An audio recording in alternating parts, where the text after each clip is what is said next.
अरे सोहलिया में प्रमुख साहेब बड़ी अति घड़ी लय हाला कइले बा उड़न बाज रजऊ सुनले हो खबर हुआ सब कई साल पहले एगो कलकत्ता के गौले बहुत साल पहले 15-20 साल पहले आज बनी गाना के लेके लोग झगड़ा करता 20 साल पहले कलकत्ता के मंच पे एगो गौले बाड़े ओकर बाद 3 साल पहले 4 साल पहले नेहा सिराठौर आ एकर बाद 3 गो बहिन बाड़ी करीना पांडे हेमा पांडे स्वाति पांडे जो भी हो पांडे तीनों बहिन गा देली एकर बाद शिल्पी राज गा देली वायरल हो गई हां जी रील पर चले लागल एकर बाद गुड्डू हलचल गौले सब ब्यास के ऊपर गुड़िया हमरा मेहरारू के गुड़िया नाम बा गुड़ी वो चदले ए बबुआ आ गुड़िया ऐसन मेहरारू कहत रे ऐसने छिनार मेहरारू एकरे लेखा कि हमेशा हम देवर से ना बेटे से बेटे से चोदाई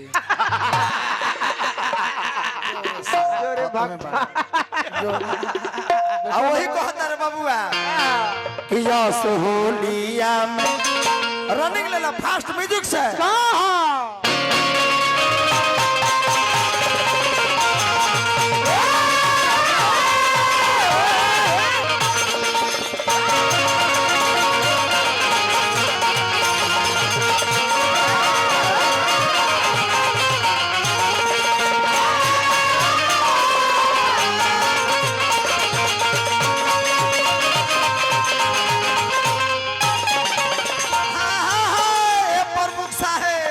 मौगी कहतारी मौगी कहतिया का कहतिया ये गाना जरूर सुनी है नौजवान भाई असोहलिया में होई न बरदास रजऊ पहिले ना सरजऊ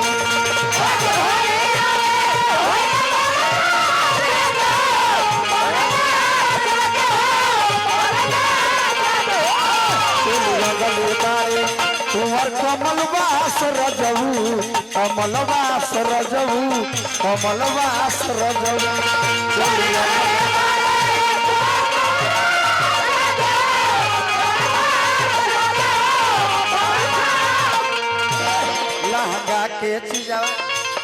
लहंगा के चीजवा लगल बेयास रजऊ पहिले नास रजऊ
ये गीत में बूढ़ा भाई के भी नाम आ 3 साल से सब प्यास का नाम लेके गावता नहीं तो रउआ सबके खुशी होके के चाहिए कि हमारा प्रमोशन करता रे ई सब के प्रमोशन करता नहीं हां मुंह लड़ा लखा बना के गाड़ दे तरन खाली तो यो गधा के मुंह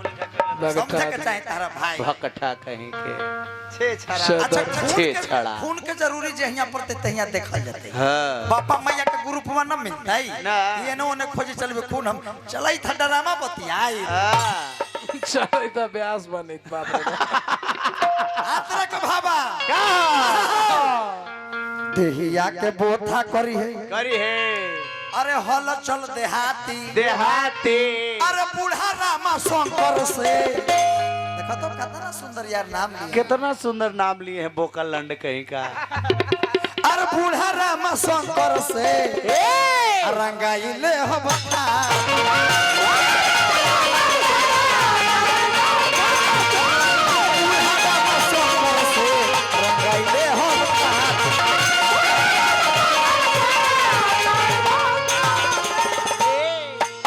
झारखंडी पहलवान शिव शंकर यादव उनका से बेसी रहुआ हमरा नहीं जाना वो कतनो हो जाए तो हमारे हम 16 तारीख के प्रोग्राम बा 16,000 रुपया हम जाके उड़ा दे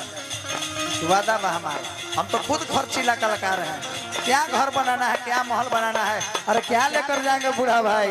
आप खुद कहते हैं कि कितना प्रोग्राम गाएंगे यार कुछ लेके नहीं जाना है तो एंजॉय करो यार। और रही बात कुंभ का तो कुंभ के साली के लेके गई रहा घुमा 10 साली के लेके गई रहा प्रमुख साहब कितना कहता कि अरे हम तो अपना पूरा फैमिली के लेके चल गए भैया माई के भौजाई के बेटा के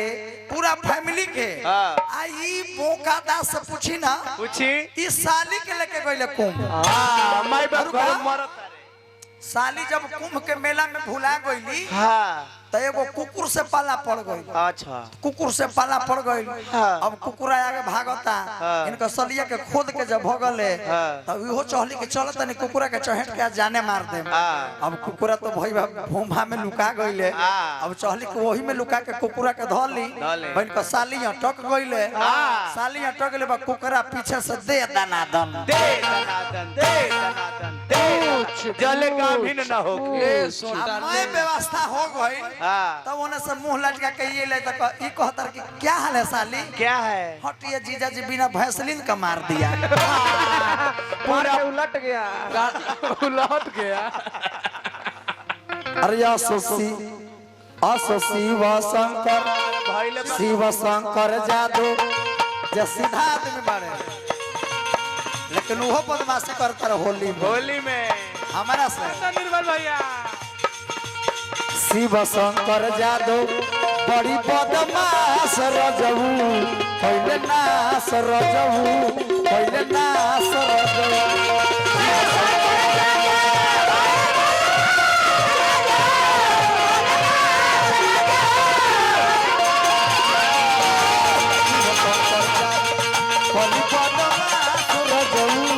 पहले नाश रजऊ पहले नाश रजऊ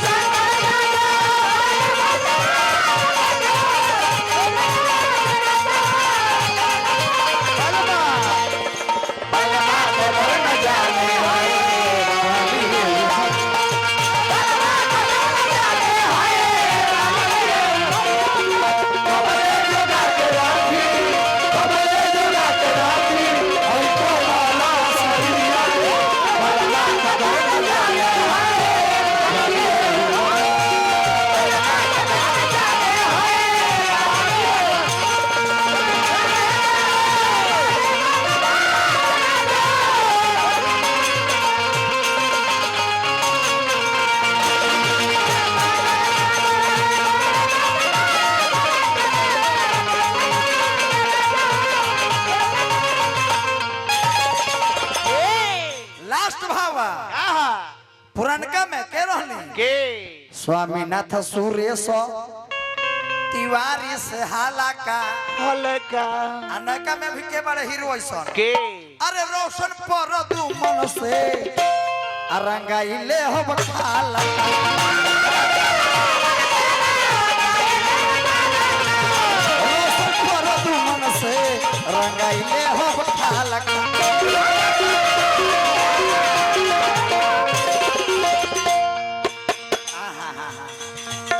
सुदर्शन जी क्या करेले निर्मल जी साया फरले बाड़े वही लायक साया फरले बाड़े सुदर्शन बेयास रजऊ पहले नास रजऊ पहले ना सरजो